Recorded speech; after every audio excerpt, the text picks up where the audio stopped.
உனக்கு கொடுத்தது அது, எனக்கு கொடுத்தது இது. அதுக்காக நீ என்னோட உயர்ந்தவனும் கிடையாது, நான் உன்னோட தாழ்ந்தவனும் கிடையாது. நம்ம உடம்பு தான், நமக்குள்ள தான் கடவுள் இருக்காரு. ஒரு சாணியை பார்த்தா விபூதியும் செய்யலாம், அதை சாணியாகவும் பார்க்கலாம். அப்படின்னா வேஷம் போடுறவனும் வேஷம் போடாமல் இருக்கணும், நீங்கள் பிரித்து பார்க்க கற்றுக்கணும்.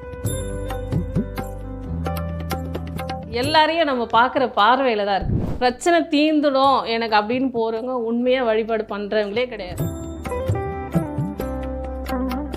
இதை தான் என்ன பண்ணுறாங்க, எல்லாம் நான் குண்டலி எழுப்புறேன், எல்லாம் எழுப்புறேன். யாருக்கும் யாரையும் எழுப்பலாம் முடியாது.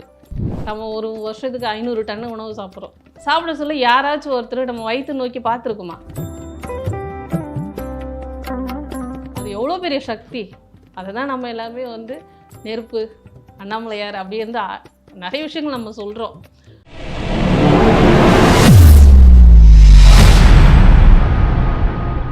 இப்போ எனக்கு ஒரு மிகப்பெரிய ஒரு கேள்வி இருக்குது.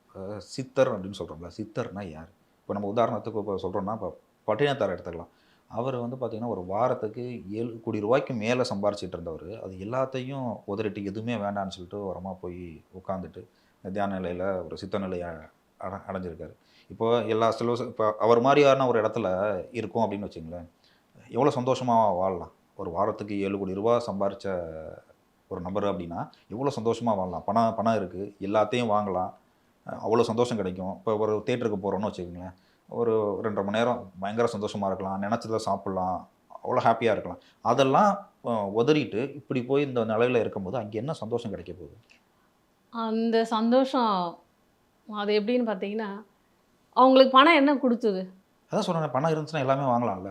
இல்லையே, நம்ம நினைக்கிறதெல்லாம் செய்யலாம்ல. நினைக்கிறதெல்லாம் செய்ய முடியாது. பணம் வந்து அடிப்படை வாழ்க்கைக்கு பணம் ஆதாரம், சரிங்களா? அதை வந்து நமக்கு இவ்வளோ தான். ஒரு பழைய சாதம் சாப்பிட்றதுக்கும் ஒரு பிரியாணி சாப்பிட்றதுக்கும் செலவு டிஃப்ரெண்ட் இருக்கும். நம்ம எடுத்துக்கிறத பொறுத்து தான். அப்போ அவங்களுக்கு என்ன அப்படின்னா, இப்போ நமக்கு ஒரு விஷயத்தை பார்த்து பார்த்து சலிச்சினோம். இப்போ நான் இருக்கேன்னு வச்சுக்கோங்களேன், இது இயல்பாக என்னோடய குணம் என்னென்னா, நீங்கள் எவ்வளோ பெரிய பணக்காரனை காமிச்சாலும் எனக்கு அவங்கள பார்த்தா அப்படி தோணாது. உனக்கு கொடுத்தது அது, எனக்கு கொடுத்தது இது. அதுக்காக நீ என்னோட உயர்ந்தவனும் கிடையாது, நான் உன்னோட தாழ்ந்தவனும் கிடையாது. ரொம்ப ஈஸியாக சொல்லிவிட்டு நான் மற்றவங்க வேலையெல்லாம் நான் பார்க்க மாட்டேன். நான் பாட்டு போயிட்டே இருப்பேன். அப்போ பணம் வந்து அவங்களுக்கு அது ஒரு ஞானம் தான் அவங்களுக்கு. இப்போ இதெல்லாம் ஒன்றுமே கிடையாது. ஸோ நமக்கான பிறவி பயன் என்ன, நம்ம எதுக்காக இந்த உலகத்துக்கு வந்து எல்லாத்தையும் அனுபவிச்சிட்டோம். எல்லா சௌகரியம் இதில் கிடைக்காத ஒரு விஷயம் நமக்கு எதுனா கிடைக்குதா? அப்போ தான் அவங்க அந்த தவத்துக்கு போகிறாங்க. அது கூட அவங்களுக்கு அந்த பிரார்த்தத்தினால தான் போகிறாங்க. அது போக சொல்ல நீங்கள் அது ஒரு பேரின்ப நிலைங்க. உண்மையாக சொல்கிறேன். எனக்கு அதை எப்படி சொல்கிறது விவரிக்கிறதுன்னு எனக்கு தெரியல. அது மற்றவங்களுக்கு புரிய வைக்கவும் முடியாது. அதுக்குள்ளே நீங்கள் போனீங்கன்னா அத்தனை ஒரு விஷயங்கள் இருக்குங்க. நம்ம உடம்பு தான், நமக்குள்ளே தான் கடவுள் இருக்கார். ஸோ அந்த கடவுளை நம்ம எப்படி பார்க்கணுன்னா, தியானம் நீங்கள் ஒரு 1/2 மணி நேரம் 1 மணி நேரம் அப்படியே நீங்கள் கடந்து போக சொல்ல உங்களுக்கு இதில் நிறைய சப்ஜெக்ட் வரும். அது ஒரு பேரின்ப நிலை தான். அந்த ஜோதியெல்லாம் சொல்கிறாங்க இல்லையா, எல்லாம் பார்த்தாங்களா இல்லையான்னு தெரியாது. அது ஒரு மயக்கம், அது ஒரு சந்தோஷம். இன்னொருத்தரோட தொடர்பு நமக்கு தேவை கிடையாது. நாமளே நமக்குள்ளே ஒரு பேரின்ப நிலவுக்கு ஆனந்தமாக இருக்கலாம். எதுவுமே தேவையில்லைன்றீங்க. அந்த நிலைக்கு போனால் சந்தோஷமாக இருக்கலாம். சந்தோஷமாக இருக்கலாம். கண்டிப்பாக. இப்போ இந்த காலகட்டத்தில் நீங்கள் சொல்கிற மாதிரியான சித்தர்கள்லாம் வெளிப்படுறதே கிடையாது. அதுக்கான காரணம் என்ன?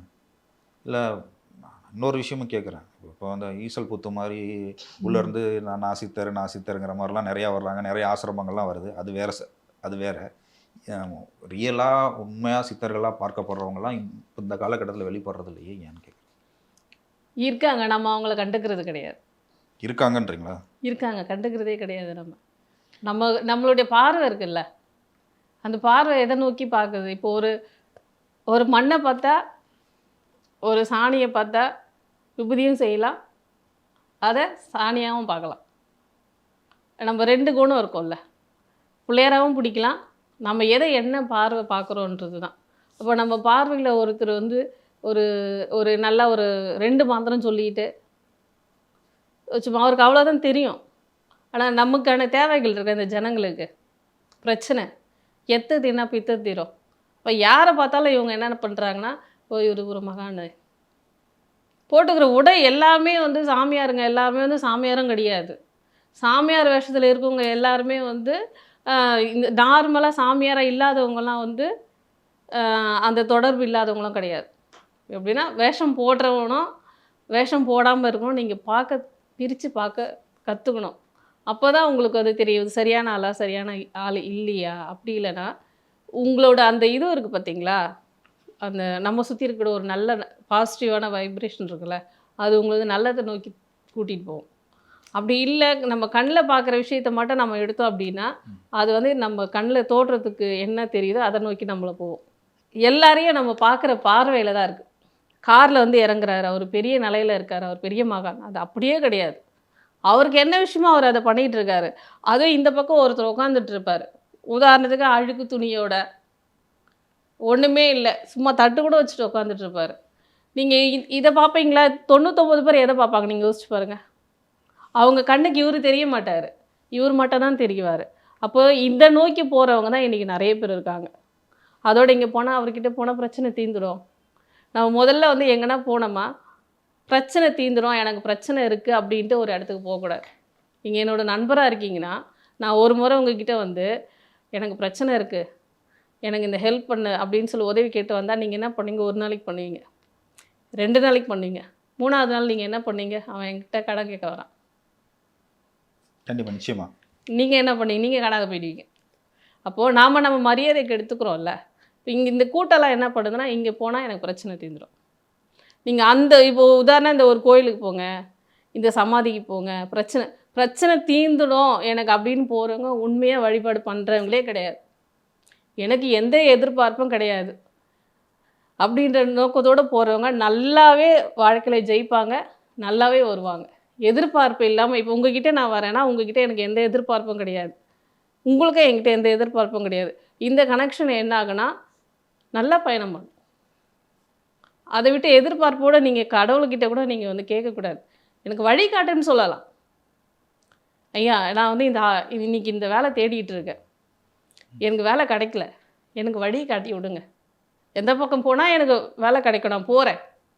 அதை விட்டு வேலை வாங்கி கொடுத்துரு, எனக்கு அப்பாயின்மெண்ட் கொடுத்துருவாரா? என்ன சொல்கிறீங்க?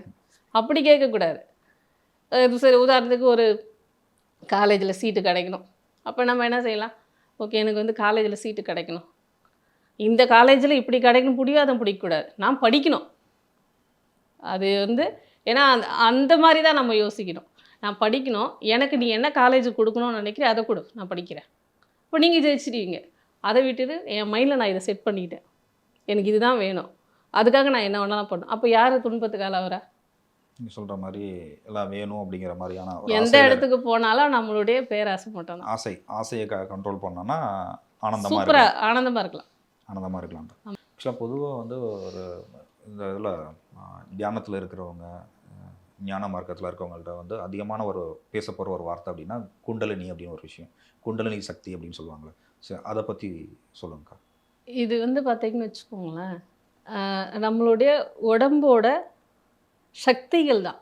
இந்த உடம்போட சக்திகளை யார் வந்து இயக்கம் பண்ணுறாங்க? நம்ம உடம்புல இருக்கக்கூடிய உறுப்புகள். ஸோ இந்த உறுப்புகளுக்கெல்லாம் வந்து பார்த்திங்கன்னா ஒரு சுவிட்ச் இருக்கும். ஸோ அந்த சுவிட்சு தான் 6 ஆதாரம். சரிங்களா? அதனால தான் நம்ம என்ன பண்ணால் முருகருக்கு 6 தலையெல்லாம் கிடையாது, 6 ஆதாரம் தான் முருகர். சரிங்களா? அப்போ என்ன ஆகுனா இந்த ஆதாரங்கள் வந்து நமக்கு கரெக்டாக இருக்குது அப்படின்னா உடம்பு ஆரோக்கியமாக இருக்கும், நம்ம இளமையாக இருப்போம். இதை தான் என்ன பண்ணுறாங்க அப்படின்னு பார்த்தீங்கன்னா இதை சார்ந்து வரக்கூடிய விஷயங்கள் தான் உங்களுக்கு வந்து நிறைய போகும். சித்தர் வழிபாடு, அப்புறமா சித்த வைத்தியம், அதுக்கப்புறமா இது சார்ந்து தியானம், யோகா, இப்படியே வந்து முத்ராஸ், இதெல்லாம் வந்து லைனாக இதோட ஒன்று கனெக்ட் ஆகி போய்கிட்டே இருக்கும். அப்போ இது குண்டலி அப்படின்னா உடனே நான் எழுப்பிடுறேன் போயிடுறேன் வந்துடலாம். எப்போ உங்கள் மனசு வந்து ஸ்டில்லாக சுத்தமாக ஆகுதோ, பேராசை இல்லாமல், அப்போ என்ன ஆகுனா உங்களுக்கு பக்குவப்படுத்தணும், பயிற்சி பண்ணணும், அதுக்கப்புறமா வந்து முயற்சி பண்ணணும், அது சரின்னு உங்கள் மனசு ஏற்றுக்கணும். இதெல்லாம் பண்ண சொல்ல என்னாங்க நீங்கள் வந்து உண்மைத்தன்மையோ உணர சொல்ல என்னாங்கன்னா உடல் ஆரோக்கியமாக இருக்க சொல்ல வந்து நீங்கள் எப்போவுமே வந்து ஒரு பொலிவோடு இருப்பீங்க. ஸோ இந்த பொலிவு தான். இதை தான் என்ன பண்ணுறாங்க எல்லாம், நான் குண்டலி எழுப்புறேன், எல்லாம் எழுப்புறேன், யாருக்கும் யாரையும் எழுப்பலாம் முடியாது. நீங்கள் உணர்ந்தால் மட்டும்தான், நான் உணர்ந்தால் மட்டும்தான் அதை நோக்கி பயணமே பண்ண முடியும். அப்போ என்ன முதல்ல என்ன சக்கரை வேலை செய்யும்? மூலாதார சக்கரை என்ன செய்யும்? சுவாதிஷ்டானம் என்ன பண்ணும்? அந்த மூலாதார சக்கரத்துக்கான தொடர்புகள்லாம் என்ன? சுவாதிஷ்டானத்துக்கு. இது ரெண்டுமே வந்து சிற்றின்ப வாசி. சரிங்களா? அப்படியே மணிப்பூரகம் வாங்க. உணவு. அதுதான் வந்து நெருப்பு நமக்கு. ஸோ இந்த செரிமானம்னு ஒண்ணு இல்ல. நம்ம ஒரு வருஷத்துக்கு 500 டன்னு உணவு சாப்பிடுறோம். சாப்பிட சொல்ல யாராச்சும் ஒருத்தர் நம்ம வயித்த நோக்கி பார்த்துருக்கோமா? யாருமே பார்க்க மாட்டாங்க. அங்க இருக்க கண்ணுக்கெல்லாம் பளிச்சு பளிச்சுன்னு கலர் கலரா தெரியறத மட்டும் தான் நம்ம பார்த்துருக்கோம். ஆனா, ஒரு மனுஷன் 500 டன் உணவ எரிக்கிறான்னா, அப்போ வந்து அது எவ்வளோ பெரிய சக்தி. அததான் நம்ம எல்லாருமே வந்து நெருப்பு, அண்ணாமலையார் அப்படி வந்து நெறைய விஷயங்கள் நம்ம சொல்றோம். அப்போ அந்த நெருப்பு சக்திய நம்ம வந்து எப்படி வந்து குடல சுத்தமா வச்சுக்கணும், நம்ம எந்த அளவுக்கு அத பராமரிக்கணுன்ற கவனம் நம்ம அதுக்குள்ள போணும். அப்போ நமக்கு என்ன மணிப்பூரக சக்கரம். அப்புறம் அநாகரம். சரிங்களா? அதுக்கப்புறம் நீங்க போனீங்கன்னா, இங்க இருக்கக்கூடிய நமக்கு என்ன எத்தன உறுப்புகள் தான் இருக்கு? ராஜ உறுப்புகள் இருக்கு. சரிங்களா? கல்லீரல், மண்ணீரல், கணையம் இப்படி இருக்கக்கூடிய எல்லா உறுப்புகளும் நம்ம சுத்தமா வச்சுக்கணும். இப்போ அந்த சக்கரம் ஆப்ரேட் பண்ணும். இதுக்கு அடுத்து நீங்க என்ன பண்ண விசுத்தி. சரிங்களா? இங்கேருந்து வர சொல்ல என்ன ஆகும்? இந்த பாயிண்ட் எல்லாம். இதெல்லாம் நம்ம சுத்தப்படுத்துறது தான். அந்த சுத்தப்படுத்துறத நம்ம முறையா பண்ணோம் அப்படின்னு சொன்னா, அது தானாவே வந்து ஒரு ஒரு சக்கராசுக்கும் ஒரு ஒரு தன்மைய குடுக்கும். கடனாளி ஆக்கிடும். மண்ணாசை, பெண்ணாசை, பொன்னாசை இப்படி எல்லா விஷயத்தையும் ஒண்ணு ஒண்ணு பண்ணும். இப்போ அதையெல்லாம் நம்ம கடந்து ஒரு ஒரு விஷயம் பாயிண்ட்டா வர சொல்ல தான், அந்த பெரிய நிலைக்கு போயிட்டு நம்ம வந்து ஜோதி தரிசனம் பார்க்க முடியும். ஆக்ஞா வர சொல்ல. அதுக்கு அடுத்து நீங்க மேல போனீங்க சகஸ்ரநாமம். அதுதான் வந்து பெரிய தாமரை, 1000 இதழ் தாமரை, ஒளி இதெல்லாம். ஏன் சொன்னாங்கன்னா, இது எத்தன பேர் கடப்பாங்கன்னு நீங்க நினைக்கிறீங்க? எல்லாமே பண்ண மாட்டாங்க. அதுக்கு தான் வந்து திருமூலர் சொல்லியிருக்காரு.